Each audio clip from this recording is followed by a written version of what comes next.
IMF board की meeting की मंजूरी के बाद से डॉलर 19 रुपए महंगा हो चुका है। आपके ख्याल में इसकी बुनियादी वजूहात क्या हैं? देखिए, इसकी बुनियादी वजह तो डॉलर की डिमांड इस वक्त बहुत ज़्यादा है और सप्लाई कम है काफ़ी। पहले तवक्को की जा रही थी कि रुपया की कदर कम हुई थी, डॉलर की बहुत ज़्यादा हुई थी, तो उससे इंपोर्ट तेज़ी से कम हुई थी।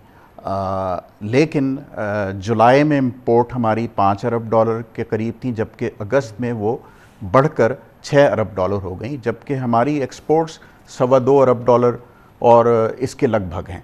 तो इनके दरमियान फ़र्क अभी कम नहीं हो रहा बल्कि बढ़ रहा है। और साथ ही साथ आपने जैसे बताया कि IMF की रकम तो 1 अरब डॉलर मिल गई थी, लेकिन उसके बाद जो इन्फ्लोज़ हैं वो बहुत कम है। जैसे मैंने आपको बताया कि हमारी एक्सपोर्ट्स भी बेशक वो पिछले माह के मुकाबले में बढ़ी हैं, लेकिन बहुत कम उसमें इजाफ़ा हुआ है।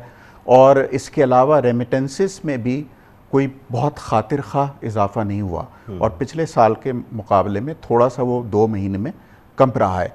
तो इसकी बुनियादी वजह यही है कि इनफ्लोज़ इस वक्त डॉलर के IMF से तो बेशक आ गए, लेकिन दूसरे ज़राए से नहीं आ रहे।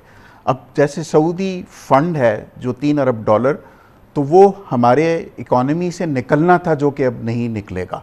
तो ये कोई इजाफ़ी रकम हुकूमत पाकिस्तान को नहीं मिली, लेकिन इससे बहुत सहारा मिल गया है। तो ये प्रेशर उस वक्त तक बरकरार रहेगा जब तक हमारी इंपोर्ट्स में कमी या ग्रोथ में कमी नुमायां ना हो जाए। और इसके अलावा जो सैलाब के बाद की सूरत हाल है, एक तरफ तो जैसे आपने बताया कि इंटर बैंक में डॉलर के ऊपर प्रेशर है, लेकिन साथ ही साथ हमारी कर्ब मार्केट में, ओपन मार्केट में बहुत ज़्यादा प्रेशर है।